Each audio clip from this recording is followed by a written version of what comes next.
Hello, welcome back to Your Big Creative Life. I'm Katie Wolf. Thank you so much for listening to the podcast. We're coming up on, 2 years? No, 3 years of doing the podcast, I think. I think it's been 3 years. Oh my gosh. Which is insane. So anyways, thank you for listening. Just a reminder, if you have not left a review, that would be really appreciated. It helps other people discover the show. You can leave a review on Apple Podcasts or on Spotify. And also, if you are enjoying any episodes in particular, you can always take a screenshot or just share it directly to Instagram stories and tag me. That's always fun for me to see as well. Let's get into what we're discussing this week, which is this creative practice that can really help your writing. And it's like kind of a deceptive title because it's a creative practice that can help your writing, but it is also writing. It's journaling. We're going to talk about journaling in this week's episode because it's a form of writing, but it's something that can have a real strong impact on your creativity when it comes to your creative writing, when it comes to writing a short story, a novel, whatever it might be. And I found it's also a really good thing for my mental health, my groundedness and presentness in my life, my gratitude, anxiety, just like all of those things. So I think it can accomplish a lot. And I want to talk through 3 different options, like 3 different types of journaling. And everyone knows what journaling is. It's not like anything that I share in this episode will be particularly new information for you, but I'm going to share how these different types can be done, how I've used them, and how they've impacted and supported my writing and my creative processes just overall with anything in my life. So, journaling, number 1, the option that I do most frequently is something that I just call mood journaling. I think people who don't journal and want to, or there's just this idea that if you journal, it's something you have to do consistently every single day. And that's one option. We'll talk about that later, but that's not the only way to do it. I can be a very perfectionistic person when it comes to doing things like this. And I can often get into this mindset of, if I don't do it perfectly, then I might as well not do it. And what's the point? Because I'm not going to get the benefit. And for a while, like in the past, I tried to make myself do it every single day, but it just doesn't work for me. My energy ebbs and flows, my schedule changes, how I'm feeling physically and mentally changes.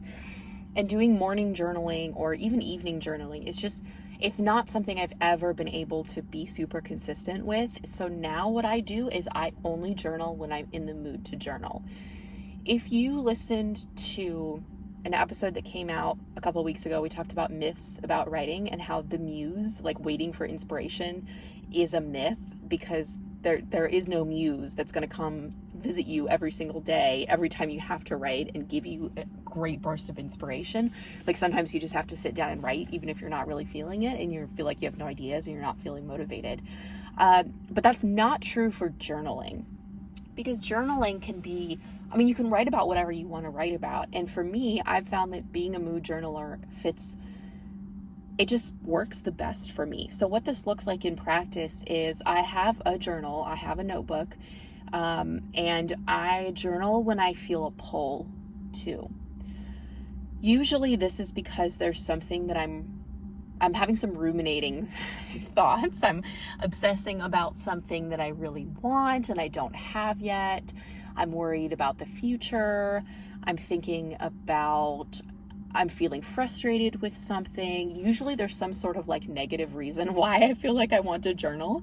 Occasionally it'll be because I feel super grateful and I'm in a really good place that day and I want to write and just document it. Like sometimes that can happen, but most of the time it's for a negative reason.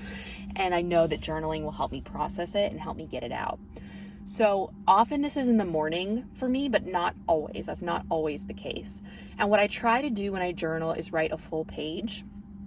My notebook is not huge, so a page does not take me long at all to do, but I try to do at minimum a page as a way of processing my thoughts, getting them out on the page. So I always just put the date down when I'm journaling. I'll write it out, whatever it is I'm struggling with, sign it. For some reason, I put my name at the bottom.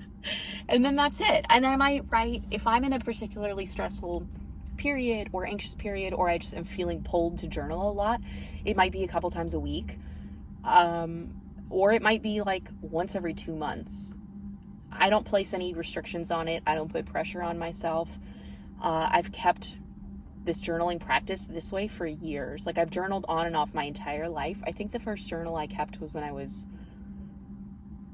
I want to say in 2nd grade. So this is something that I've done for years. I have a bunch of notebooks in a box up in the closet for that I've done over the years, or that I've had over the years. And so, yeah, you can just do this when you feel like it. It can be as frequently or as infrequently done as you want. And it's just a great way to have something that there's no pressure on. Because writing can feel, if you're writing a book, there's an end goal in mind. You're doing it for a reason. There's an end point. You're checking off your progress. It's very like goal oriented. But with journaling, and particularly mood journaling, I mean, I guess you can get to the point where you fill up a notebook, but otherwise there's no end point to it. So that takes the pressure off of it. It can just be a helpful release that way. The second type of journaling is more of a strict diary. I think of the difference between a journal and a diary as a diary is more like an account of what happens to you, what's going on in your life, and a journal is just you processing your feelings and writing about whatever you want to write about. So when I'm journaling, occasionally I will write about something that happened that day if it's something I need to process, but otherwise I'm not like writing about what I did that day. I'm not documenting, I went to work and today I went into my co-working space, but then I had to go pick up Audrey early because she got sick, and then we came home and made dinner. Like, I'm not documenting my day to day because I just don't feel like that's helpful for me. But you can do a more strict diary if that's something that you're feeling pulled towards, if that would be helpful. And this is where, I mean, I say strict, but it's like I'm putting that in air quotes because really, I'll share this, and I feel kind of weird about sharing. I don't even know. Should I say this? Yeah, I'm going to share it. I've always felt like someday I would write a memoir. I'm not ready to yet. I'm 37. I feel like I'm still too young. I have too much life left to live before I write it. But at some point I would like to write a memoir. And I've always felt like having my journals, having these notebooks would be helpful if I ever need to look back at something. And I could see there being a case where if you are someone who writes down a more factual, event-based kind of diary, that would be helpful if you're doing a project like a memoir or some kind of nonfiction where you're like looking at your own life. I could see that being extremely helpful to be able to go back and refer to that. So yeah, you get to decide how strict you want to be with this. You get to decide if this is at the end of every day, you write down what you did that day, what you worked on, who you talked to, how you felt. It doesn't have to be so cut and dry, like I just did this. You can also write how you felt about it, how you were feeling. I've seen a lot of journals advertised online that are more structured this way, where there's like, it's almost like you fill in lines. So instead of having a blank notebook page, it's like you can track, okay, what did I eat today? What exercise did I do? What was my schedule like? Do I owe anyone an apology for how I behaved? Was I frustrated by anything? What do I want to remember for tomorrow? So it's documenting what you did, but there's also a level of reflection and processing with it too. So you can always look for a journal that offers that structure if you don't want to just have that blank page. And that can work well for like the more strict, disciplined, doing it every day kind of thing. I do have a 5-minute journal that I found helpful. I'll link it. I'm going to link my Amazon store in the description of this episode, so you can check out that if you want to see the 5-minute journal. I go through periods where I use it a lot, and then periods where I don't. It just depends. The 5-minute journal is gosh, now I can't remember. I'm out of the habit of using it. It's been a few months since I've opened it, but I think it just asks you some questions about like, 3 things you're grateful for, maybe like some affirmations, and then there's an opportunity at the end of the day to do some reflection. It has a couple of questions on the bottom of the page for you too. So the third option for this practice of journaling is to do morning pages. Morning pages is a concept that comes from The Artist's Way by Julia Cameron. And the idea of it is to kind of like clear out the cobwebs and get all of the stuff swirling around in your head onto the page to kind of like unblock you before you do your creative practice. In this case, for most of us, creative writing a book. I did a morning pages experiment a couple years ago where I did it for, I can't remember how long, maybe 3 weeks. Every day I would do 3 pages.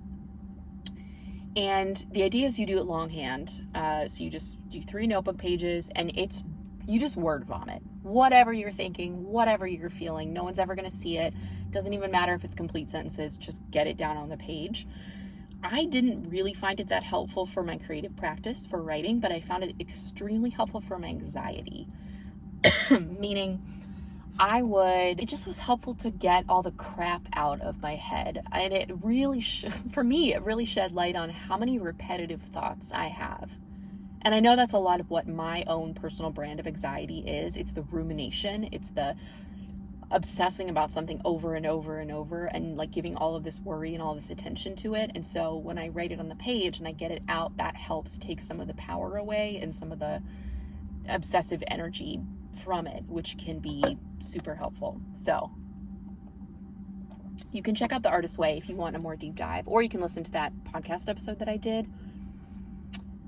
I want to say it's an earlier episode of the podcast, but it's like my morning pages experiment or something. So those are the journaling options that I think are most helpful. Obviously, there's a ton of different ways you can do this. There are all kinds of like really interesting journals available online for different purposes. I've also, I'm blanking on who it is. I think her name's Chelsea.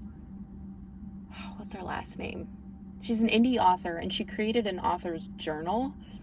I'll link that in the description of the episode as well, so you can go check that out.